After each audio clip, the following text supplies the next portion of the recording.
Good afternoon, everyone.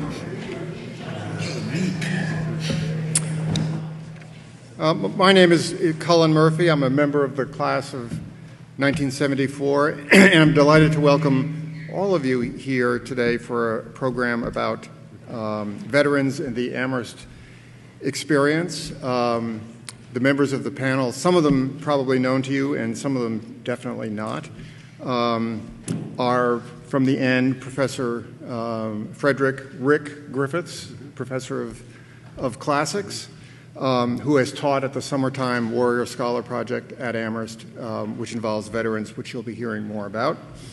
Zabrina Adorno, who is a veteran and a rising junior? Correct. We'll be getting the backstories of all of our veteran alums and students shortly. Jeremy Anderson, also a rising junior? Yes, that's correct. Huh. And are you married to Zabrina? Yes, we're both married. To each other.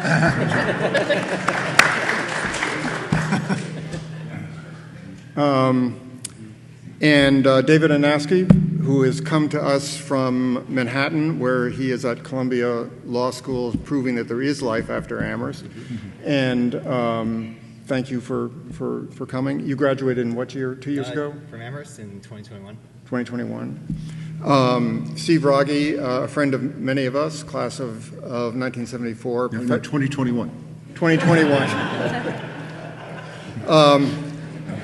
Professor of political science at Annapolis for what, 30 years? 32 years. 32 years? Yeah. God, they are so precise at Annapolis.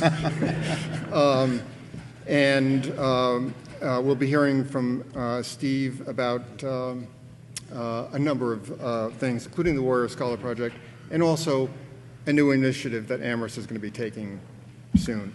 So, just a few words before we jump in with our students and recent students.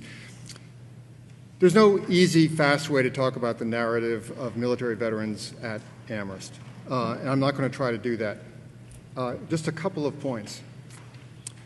In the 1940s and 1950s, having students who were military veterans was pretty common.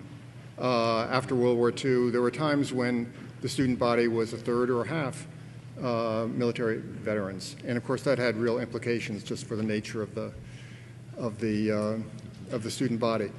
1970s, 1980s, not so much. 1960s, not so much. But in recent decades, there has been more of a diligent effort to attract people who have been military veterans to the college, and I know that in the last 15 years or so, probably the number who are here at any one time has varied from 10 to 15 or 16. And I know that when I was on the board of trustees, we met regularly with students who had been military veterans, because the perspective that they had on the campus was just different from the perspective of someone coming from Scarsdale or Albuquerque and was 18 years old. So with that as background, I'd like to ask each of the three students and former students and veterans here just to tell us something about, first of all, where you served and what you did, but also just building on that, how did you come to the point where you realized that a liberal arts education was something that you were going to go after? And also, how did it come to be that this place landed on your radar screen? See, I'm using this technology, radar screen. So, Zabrina, do you want to start? Sure, absolutely. So I enlisted in the Navy in 2015, right after high school. I spent a few years training to be a language interpreter, and then I moved on to maritime navigation, and I also did administrative work for an admiral, and I was mostly in Virginia, so nothing too thrilling or foreign. The decision to come to college was really a joint decision, of course, as it is when you're married, and it was honestly less about where to go to school and more about where our next life chapter was going to be. So we really chose New England before we chose Amherst and narrowed it down from there. And it appealed to me because between my time in the military and my time at Amherst, I worked in public history. I did exhibit design for museums, and I just realized that as fortunate as I was in that career, I needed to go back to school to get much further. So definitely a value in that for my career and just the right timing for us. Jeremy? Hello. I enlisted in the Navy in 2015. I was a CTI, a cryptologic technician interpretive. I worked for 3 years in San Antonio, Texas at the National Security Agency, and then moved to Key West, Florida. I was stationed there for 3 years and did counter narcotics operations, just for interpretation and intelligence analysis. Boy, I'm glad you weren't here in 1974. Yeah.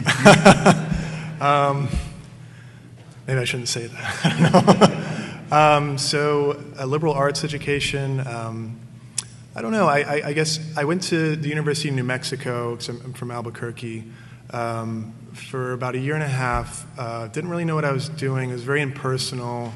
It was very, sign this, get out of my office sort of deal.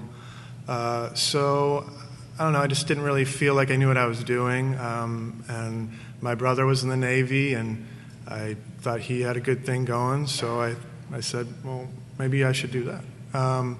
So I joined the Navy, and then, as I was in the Navy and probably spending too much time on my computer looking at schools when I should have been working, I found Amherst, but before that, I found the Warrior Scholar Project and Service to School, which is another nonprofit program for veterans to kind of get us into schools. And Amherst came up as a school that was that was kind of in the list, and I looked at it and it looked good. So, yeah. Great. And David? So I enlisted in the Army in 2014, right after I graduated from high school. I'd always wanted to join the Army. I didn't really want to go to college or anything. I wasn't interested in school at the time. And so I did communications in the Army, and I served in a special operations unit in Florida.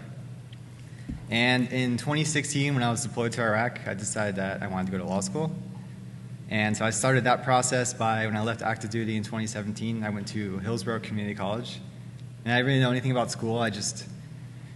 People were trying to convince me, you should stay in the Army, you should do this, but kind of just went my own way and started in community college. And I was kind of just doing online research, trying to see if veterans had transferred. Otherwise, I was going to go to the University of South Florida, just the path that everybody kind of took. And I came across a website called Service to School, which he mentioned. It's an organization that kind of connects veterans with schools across the country. And one college on the list was Amherst College. So I wasn't familiar with liberal arts colleges. I wasn't familiar with the difference between a college and a university, or Amherst, or any northeastern schools. It was all brand new to me.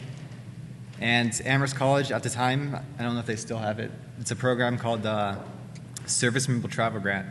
So Amherst College flew me out from Tampa to Amherst. They put me in a hotel. They let me sit in classrooms, talk to professors. Took me to the financial aid dean. They gave me the 5-star treatment at Amherst College. And that's when I applied to transfer and got accepted, came to Amherst College in 2018. And yeah, that was a very transformative time for me, coming from rural Florida to Amherst. Is a very different place. And from there I went to Columbia Law, and I just graduated last month now. Congratulations. Yeah.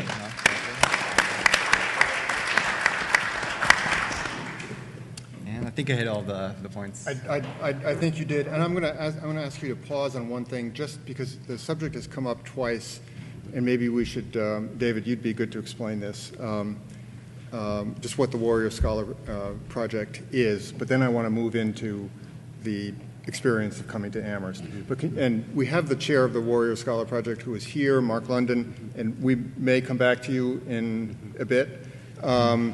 But David, could you just tell us what that is and what Amherst's involvement is? So the Warrior Scholar Project is a nonprofit group that supports veterans and active duty service members in their transition to like higher education. So it's like a series of boot camps. So Amherst College hosts a boot camp, Harvard does, Columbia University does, countries across the country, campuses across the country host these boot camps. And it's like a 12-hour a day, 7 days a week boot camp where we throw people in and like people teach lectures. They also have student fellows who are prior attendees of this boot camp. And it's like they're just thrown right into what life would be like at an Amherst College. It's like so you go from the Army, on Friday you fly to Amherst, and on Sunday you're a student at Amherst College, and you're in like a full course schedule. So it really kind of gets people ready for school. It gives them like the skills they need to sit in a lecture, take notes. They have like specialized writing support, they have writing tutors. They also have STEM programs, and it really just gets you ready to attend to school. And like kind of give you the confidence in yourself that you can actually succeed in these academic environments, regardless of how you were in high school or your previous like academic backgrounds. And it's a really valuable experience. I attended it in 2018 at Amherst College. So for me, it was like a warm-up. I was able to come to Amherst like a month before the semester started and just like sit in the Amherst classrooms, go to the dining hall, go to Val. And it was just a warm-up for college. It was like, all right, I know what to do when I get here. I can just get moving, and it gets rid of the uncertainty because it can be a very uncertain time to go from the Army to like a place like Amherst College. So it's a very valuable experience, and it's completely free for the veterans who attend. So it's hard to put a value to it. Thank you, David. So that's the background. Amherst has been participating since very near the beginning, and it's one of, I think, maybe 25 or so elite universities and colleges around the country that do this, and I think it's ever expanding. So thanks for that background. Okay, so now let's jump into, you've done your service, you've been accepted to Amherst, you arrive with or without Warrior Scholar pre-orientation, and now you're in a different culture. And it's different probably in two ways. One is it's different from the military culture you've been in, whichever branch you were in, but also the culture of most of the students. 95% of the students is different. All of you are older than, 5 years plus older than the typical person here. You haven't come just from high school. You know how the world works more or less, certainly more than they do. And so now you're plopped down in the middle of this. Plus, there's the ethic and the values of the institution itself, which are not necessarily those of the military. So I wonder what that transition is like. Jeremy, Zabrina, do you want to start? Oh, sure. So it was certainly a cultural transition, being with people just a little bit younger than us. Like we're not very old, but just a little bit younger than us. One thing that I noticed that was really jarring for us, this is going to sound ridiculous, everyone's like so nice and really cares about what you're feeling and thinking, which is the opposite of the military where they just would rather you not say any of that ever. So having people, especially, it started at orientation where they would ask, how are you feeling today? And that would put me on edge, like, why do you want to know? So definitely just a social culture was totally different. Yeah, I would agree with that. I don't know, I guess I came here and, I was coming here to look for that kind of stuff because I didn't get enough of it in the military, so I don't know, I kind of appreciate the feelings and such, but it was a little jarring, and I'm still trying to get used to it. I think, I don't know, well, there's lots of things I could say, but I don't know if I should say it. Those are the things you should say. Now you have to. I don't know. I guess like in the classroom, I noticed that, I don't know, maybe students could like get away with being a little rude. I don't know. It just seems like students can kind of say whatever they want without like, I don't know. Because I would just be like, I don't know, like just like falling asleep in class or just like, playing on your computer or something, I'd be like, what are you doing? Like, this class is like $15,000. Like, I don't know. and I would just think like, well, I mean, in the military, they would just come up to your desk and they would just slam their hand on the table. They'd yell at you. And I would just, but I don't know. I guess the culture is a little different. Yeah. David? I would say it's difficult to capture. It's something I've been thinking about for the past few days and just trying to, because there's so many like emotions that were felt like first coming here. When I came in, I wasn't expecting to have many friends. I was expecting to just kind of put my head down and just do my work because I was older than everybody else and I didn't know. And in my transfer class, there were 5 other veterans. I think we had the largest transfer group. It may still be the largest transfer group of veterans. So we were all doing this exact same thing. We all came from community colleges. We all came from like similar family backgrounds. So we were all going through it together. So it kind of made it a lot more difficult, or a lot easier to actually like process coming to Amherst. I mean, like the academics were nice. Like students are motivated. Like students want to be in class. Students, for the most part, they do their reading. They come to class. They're smart kids. Like they've been ready for this their entire lives. There's also the differences in like wealth and class, which weren't really apparent prior to coming to Amherst. So like everybody was in like rural Florida. Everybody's like the same kind of economic background. So there's certain things aren't apparent, I would say. So there were times where you would learn like, oh, this person's wearing a $1,000 Canada Goose jacket, and like we couldn't. It was like a joke between us because we couldn't wrap a mind around it back then, like a $1,000 jacket. And then we would talk, and the person would say, oh, it's like a good value over time, which is true now. Looking at it now, it's true. But when I first came here, it's like my jacket's like $20. It does the same thing. So there were lots of things like that you were just never thrown into, and it was just odd at times. But it was a mix. There was a mix of just lots of emotions, lots of feelings. It was like a true like culture change that really helped me, like really benefited me going to Columbia Law and now like living in New York. But it's something that it's hard to put words on, like just the difference. Like a world I didn't know existed. Me and my friends didn't know like a boarding school existed. So when students would tell us, oh, like we lived in like a boarding school, like we would go to another state and live in a boarding school. We thought that was like something that was in like England or in like the 1800s. So like, it was just like a new world to us, and it was exciting and it was fun to learn about. But at times it was just mind blowing, I would say. Right. So I have a follow-up question for you, David. But before getting to that, I just wanted to say something, Zabrina, in response to you talking about how people are so nice. Right. So a couple of years ago, this is a little parable presented as a contrast to the so nice meme.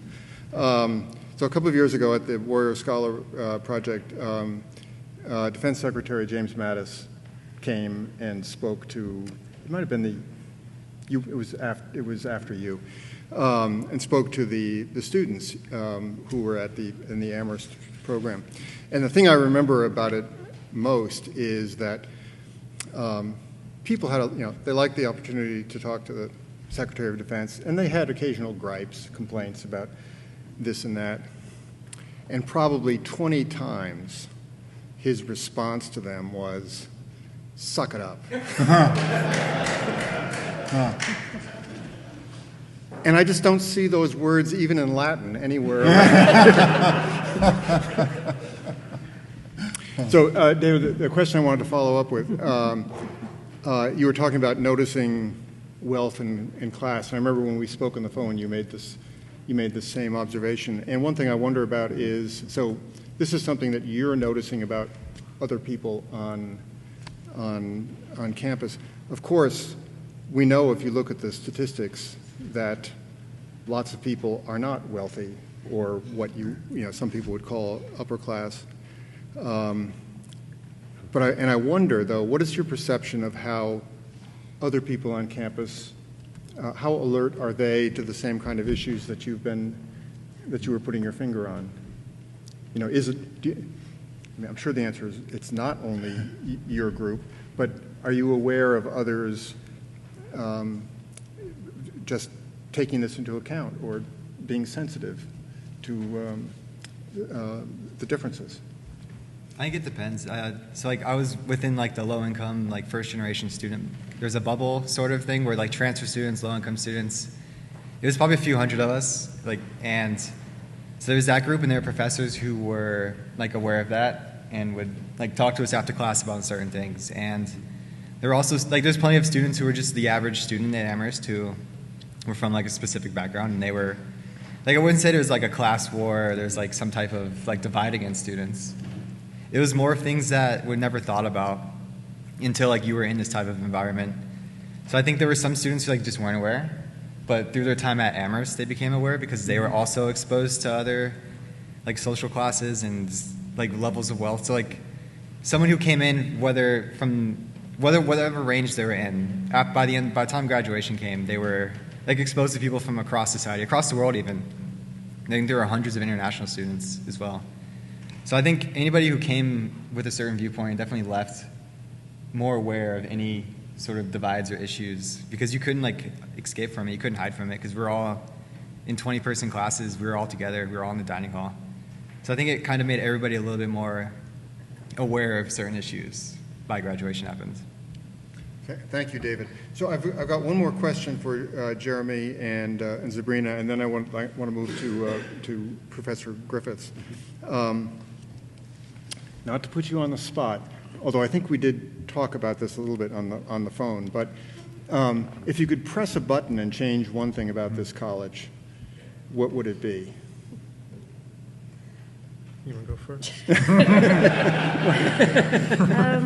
I think one small tweak that could make a huge difference here is just the mindset of the administration a little bit. And that's a small tweak?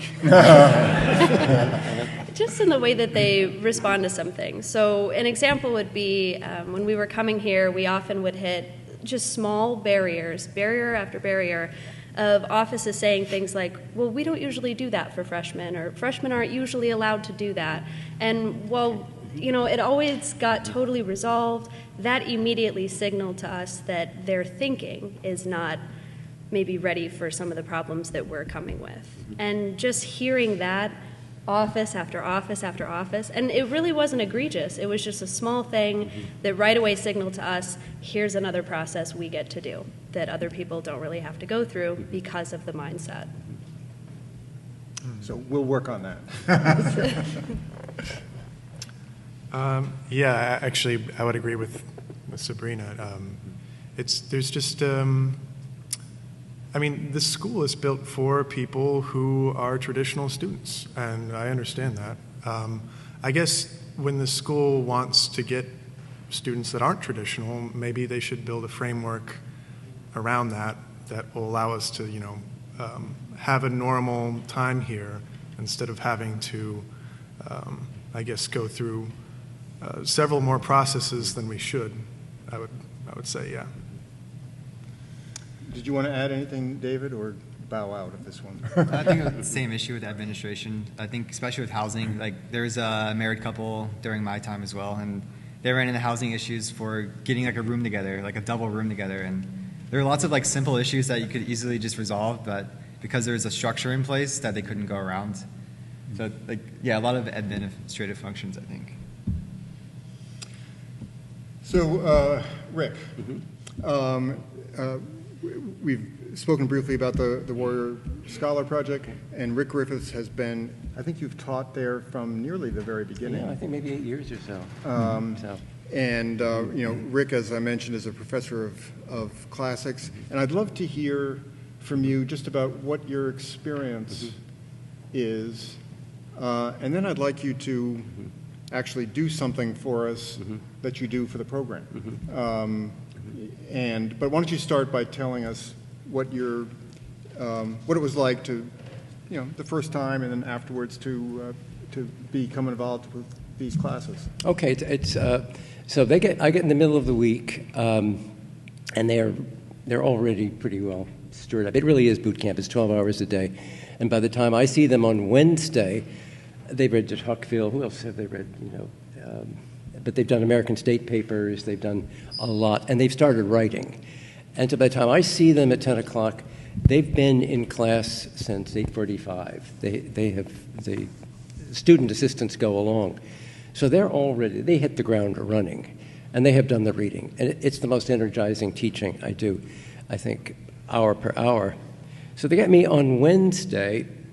We do some Herodotus. So I'm as liberal artsy as quintessential. Okay, ground zero. We're going to do Herodotus and Thucydides, and the core of things.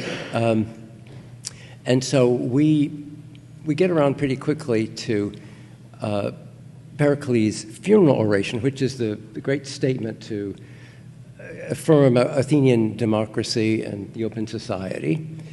And almost always when it's taught, it is sort of incidentally, oh, by the way, it was at a funeral, and in fact, a military funeral. And what I find out in these classes, and not in my own classes, teach it in the middle of the semester in Greek civilization, is that the students know already what it means that it's a funeral, and it is a military funeral. And a military funeral is not just any funeral. And that what Pericles is talking about, who was a general, an elected general, in the second year of a war, that hit some bumps in the road and would die in the plague a year later, is that that's not just anything. So the funeral aspect to it is not just incidental. And so all of a sudden, you've got students who, from life experience, understand what the tension may be of democracy, of an open society, and a militarized society as well, and the need for defense. Understand the two countercultures which were coincided in Amherst. They grew up in Athens. If you voted, you fought. If you were a citizen, you fought your whole adult life, basically. You were in service, you were on call. All right, so last year, and Stephen was here to hear this as well. So I put that out and asked, Pericles' funeral oration, what about military funerals? And one of the students volunteered. She had been to one in her first week of service. And it was a unique experience to her, jarring. It had been a suicide, not somebody she knew. And she said it was in a unique way because the team had to stay together, it had to stay on mission. And then she could compare that as well to her grandfather's funeral from an extended family, big family. But that was not on staying on mission. That was not on keeping the team together. That was individual grief and faith. And all of a sudden, you can say, well, my job is done here. Okay, this has been explained. I never get that. And so after that, they were extremely responsive and very forthcoming, not polished, but that's fine. At the end of one of the sessions, one of the students, they've been pushing on, we get around to democracy, I give them the Gettysburg Address and say, read that and say, what's missing here? And what they get to pretty quickly is he talks about a lot of things. He does not talk about grief. That's not his point. He's in a war and you have to keep going. And it's not to give comfort. And the kind of progress they got onto that. So we got into a very lively discussion about democracy, and is it just serving the elites? Is it just an illusion to give the populace the sense of empowerment or having voice? One guy was pushing it pretty hard, but interestingly, so at the end of the whole session, I was ready to wrap up. I thought, great, go off to your writing class. And he said, okay, this has been great. Can you tell me what our takeaway is today? Yes. I was going to say, I'm a professor. I don't do takeaway. I tell you to go off and write an essay. I mean, I don't do answers. I just do questions. So, of course, inevitably, reflex action. I said, okay, well, what do you think the takeaway is? And he responded, but he responded with a question. He said, okay, is democracy more than just a confidence game? Can it be? I thought, okay, my job is done here. So it was invigorating. Okay, that's step one. Step two, I can go to lunch, and then there's a reception, there's a graduation ceremony at the end of the weekend, and they're very forthcoming. And I asked one of the students, but this resonates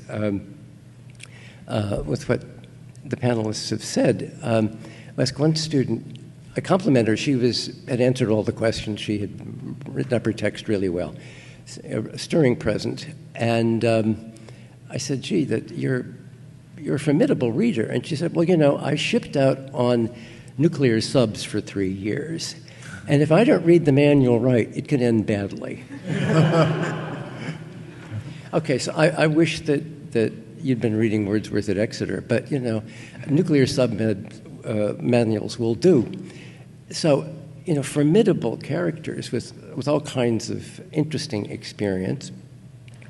All right, what I pick up then at the final reception, which is kind of a graduation, and it's serious business, and they reflect on that, is just ask a question. What was your educational experience before this? And with some frequency, I find that of never having been taken seriously, of never having had good experiences in that. And so on the question, and David mentioned the question of confidence, and I think that's probably key. What can you do in a week to give a liberal arts experience? You know, it's not a bunch of TED Talks.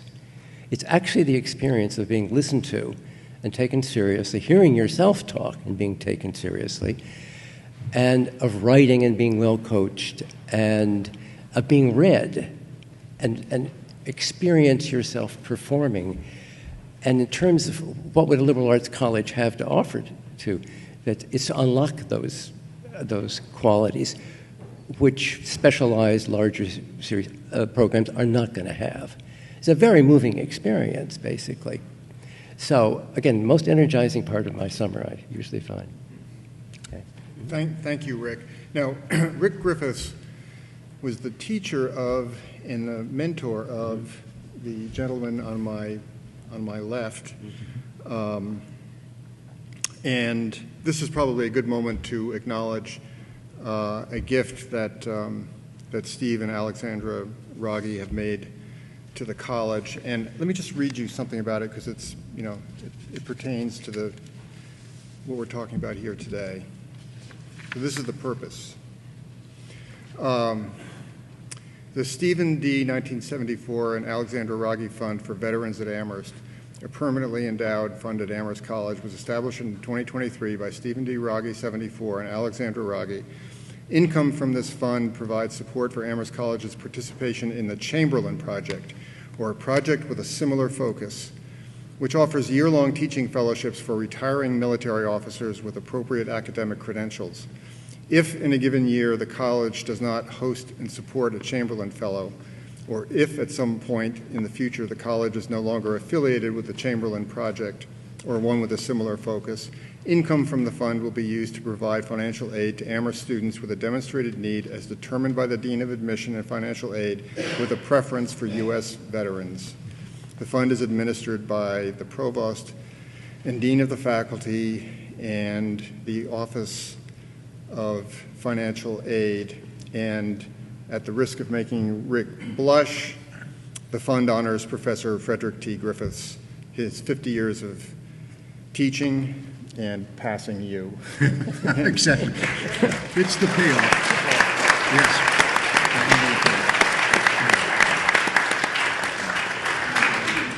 So, Steve, a couple of questions for you. I'd like to save one of them for the end, which is about your experience learning classics at Amherst and the professor you had there. Right. Oh, God. But I wonder if you could just start by telling us about the Chamberlain project, which I'm not sure everybody knows about. And then second, there's something going on at Annapolis that is oddly parallel with what is going on here in terms of enlisted personnel coming to Annapolis. Right. So Parallel anyway. and in contrast, because Annapolis is not Amherst, and Amherst is not Annapolis. That's been a fascination for me for 30 years at Annapolis, the difference in the places, because one of them's an educational institution, that would be this one, and the other one's a training school, and that would be Annapolis. The mixture of the two is really interesting, though. The Chamberlain Fellowship, though, is named for Joshua Lawrence Chamberlain, the guy from Bowdoin He was a professor at Bowdoin, turned down when he wanted to enlist, managed to work his way into the Union Army, and commanded at Little Round Top. Absolutely.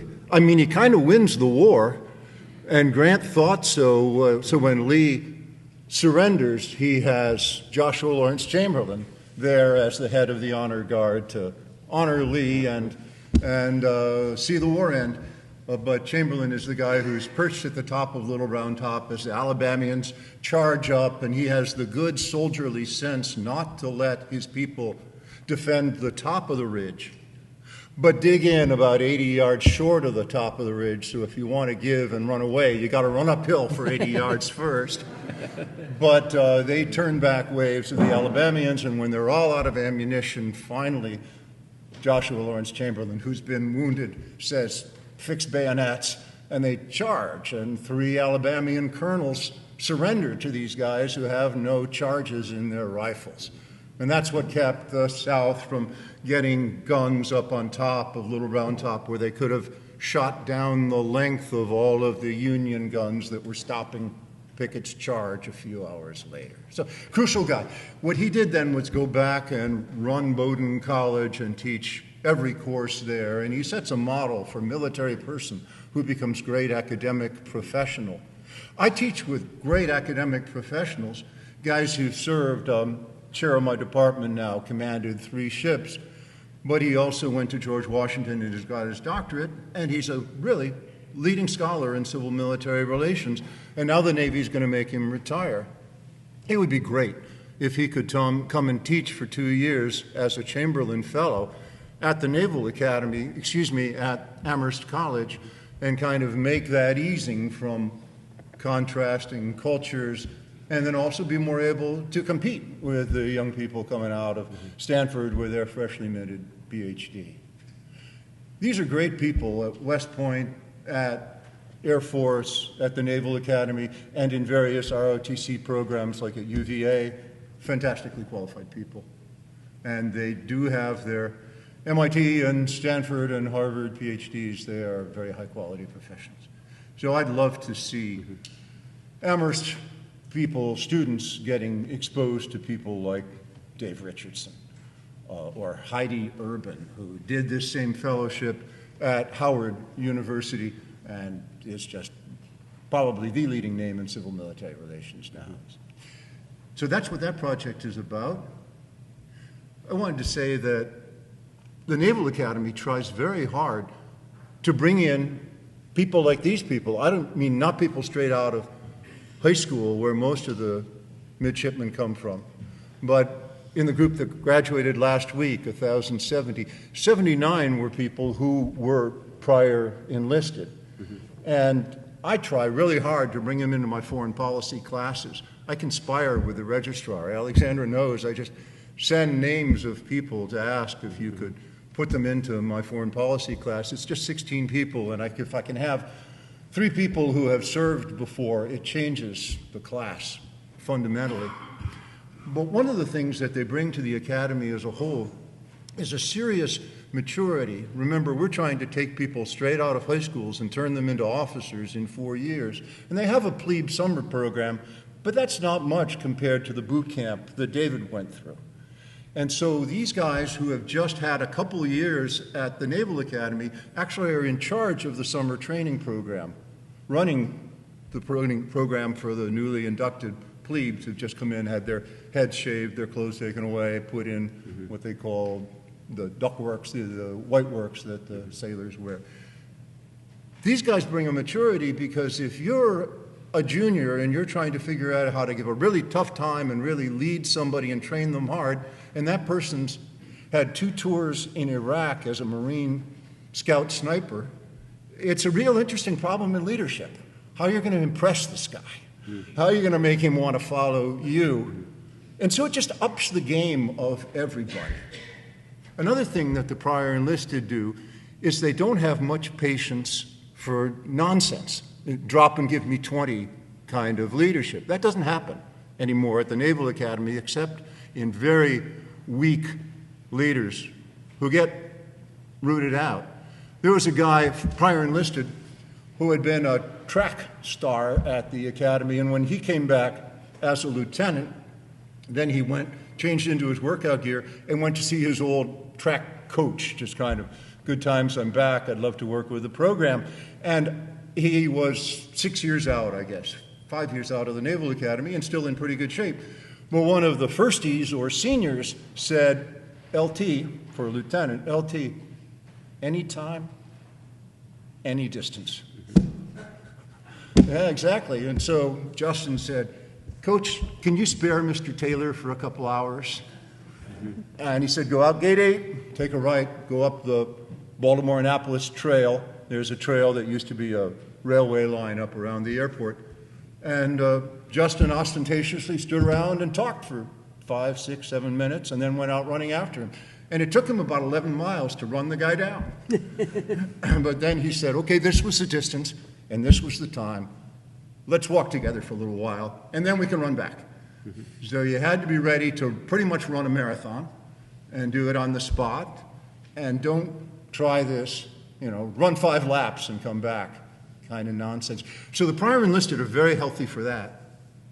Another thing that's really healthy is they know what's real. I had a prior enlisted linguist guy who had been an interrogator in Iraq. And in my ethics and IR class, I try to teach where there's such a thing as enhanced interrogation. Yeah. Wow. It's very helpful to have a guy who had interrogated people inside the walls of Abu Ghraib. Jeez. It makes my classes work better. And another thing that I think they really bring is a kind of a sense of what professionalism really means. Professionalism isn't a performance. It's a real commitment. And these guys can sniff out the people who understand and are acquiring real professionalism. So that's why I like to see more enlisted guys. And also more people from foreign militaries. I had 2 people from the IDF who were both lieutenants in my 16-person class this last semester. It utterly changed the class, as you can imagine. It caused some of the other people, former enlisted guys, to say, Gaza? I thought the IDF, I thought the Israeli Defense Force was a professional organization. That you guys had some sort of commitment to discrimination and proportionality. So that's an important lesson for the rest of the class.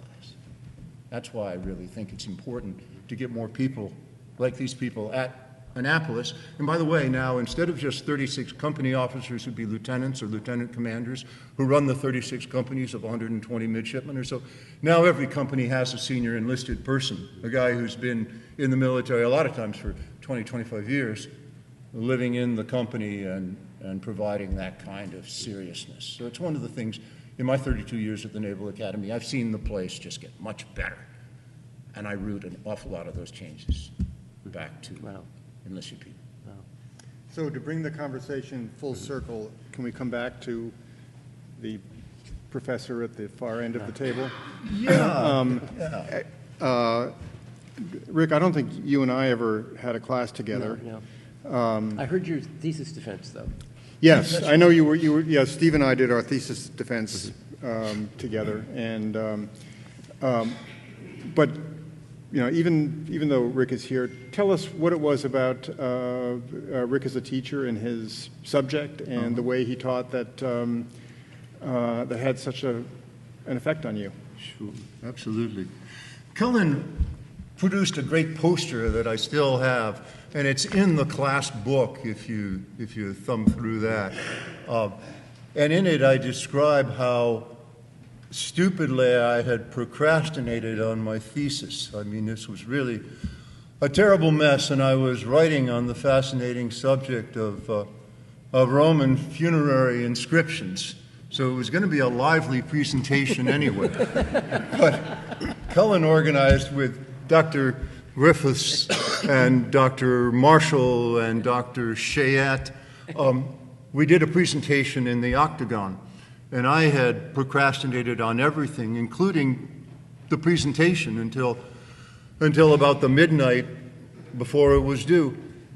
Dr. Griffiths had been kind enough, seeing how much difficulty I had writing my thesis, to get me a tiny little office in a cubbyhole underneath the stairs in Grosvenor House. there was a little kind of a broom closet for short brooms. It was a small closet. And I moved in a beanbag chair and a little lap desk and a bottle of Kahlua and a shot glass.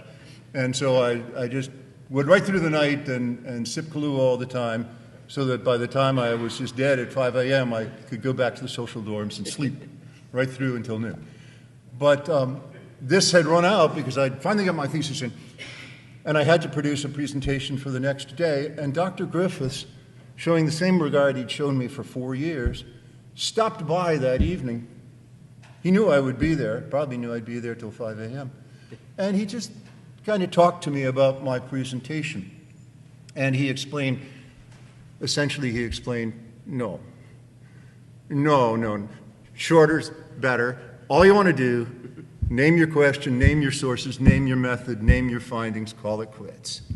And so he helped me cook it down from an embarrassing, sloppy thing down to something that actually kind of worked. And then he suggested I might want to rehearse it, take it off the page, and he got me to stand up at the top of those steps in Grosvenor, and he pulled up a chair at the bottom, and he listened from about, I don't know, midnight until 1 a.m. or so as I stammered through it the first time, and then he said, good. And we did it again, and until about 3 a.m. he heard me deliver this talk over and over, making notes, and at the end, when it finally was presentable, his final remark was, so, Stephen, do you really want to split an infinitive in your opening sentence? So I knew, polished, done, perfect. So I went and slept it off. And the presentation went great. But it was that kind of generosity that has just been a model and inspiration for me for 50 years of teaching in one place or another.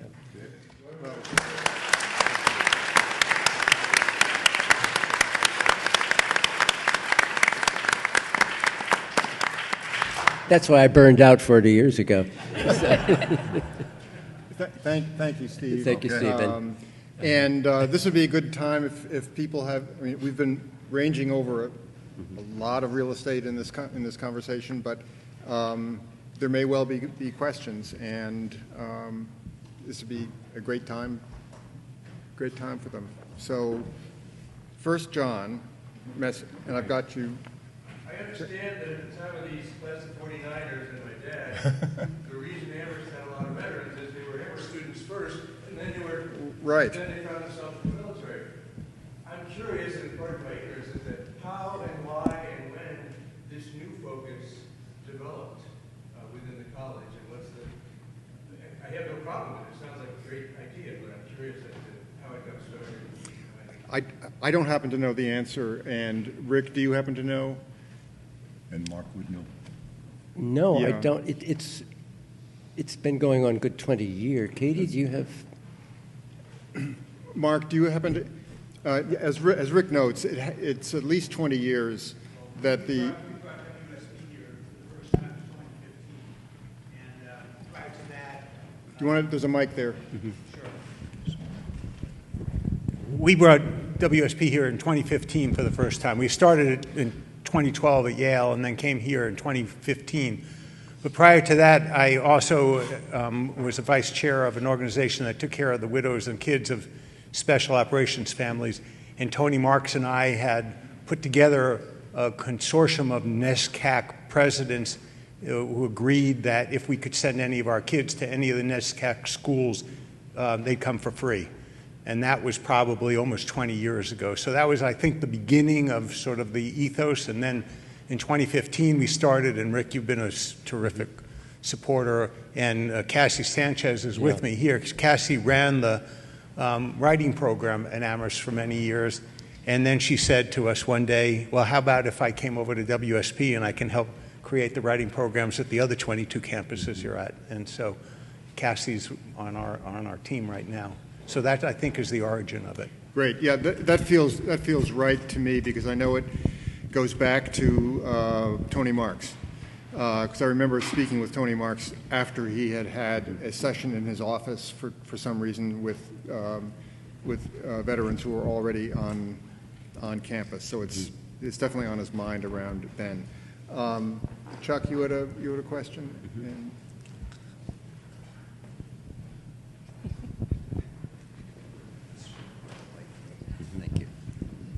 Zabrina, you had mentioned administrative hurdles that you encountered.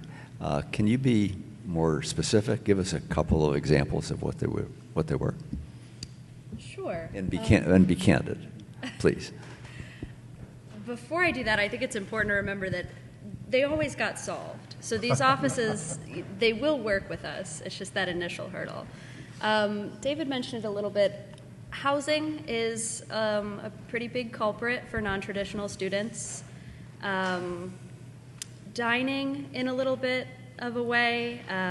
For instance, Jeremy and I live off campus, but if we're here most of the time in our classes, what do we do if we don't have a meal plan? Are we going to pay $20 every single day on our credit card for Val?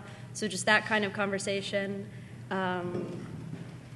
Parking was a headache for me. Yeah, the argument of, well, freshmen aren't typically allowed to have cars on campus. That sort of thing, yeah.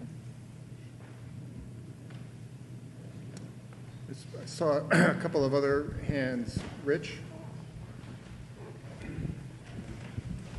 What's striking is that this conversation in many ways mirrors the conversation we had earlier today, that as the college rightly broadens its understanding of the diversity of its students, it must also think about how does it change appropriately to make sure that all of those students feel like they have a place here and it's a place that can work for them. So thank you for that. I would also say I'm a son of a man who, through the GI Bill, went to Morehouse College, and know that these kinds of programs are transformative, not only for that student, but for that whole family's trajectory. And so I applaud the college for doing this.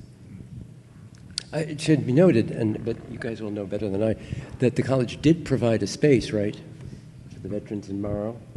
Yeah, we do. We do have an affinity group lounge. It's called the Lounge for the Amherst College Military Association.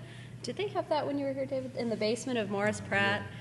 It's not in the student center with the rest of them, but it is a really nice space that is set aside for us. And also, like I mentioned, for those of us who live off campus maybe, it's a great landing pad to have somewhere to do some work in between classes maybe. There is a space for us, though. Good. Thank you. Good. So just so you know, the space where where those rooms are the old Amherst student offices. Oh.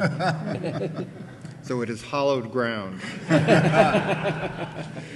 One of the things I liked about those offices is that you could open the windows, but the windows are a little bit, the rooms are a little bit below ground, so that all you can see are people's feet going by. And you knew you were finally at home at the college when you could recognize people by their shoes. Any other questions here? We've probably got time for one more. I was curious about the mental health services that are available to veterans.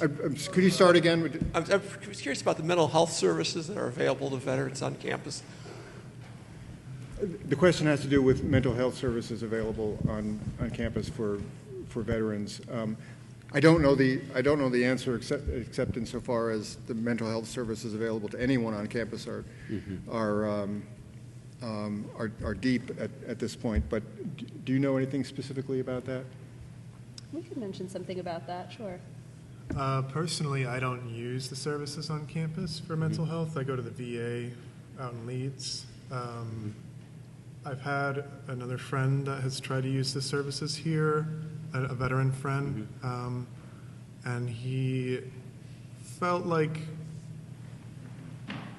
the services didn't really work for him. So he just decided to go through the VA. I think probably because the VA knows how to deal with this a little better. Interesting.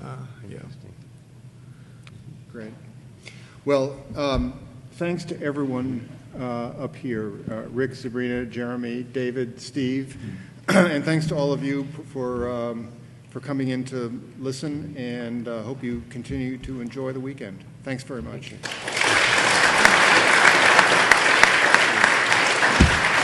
Thank you.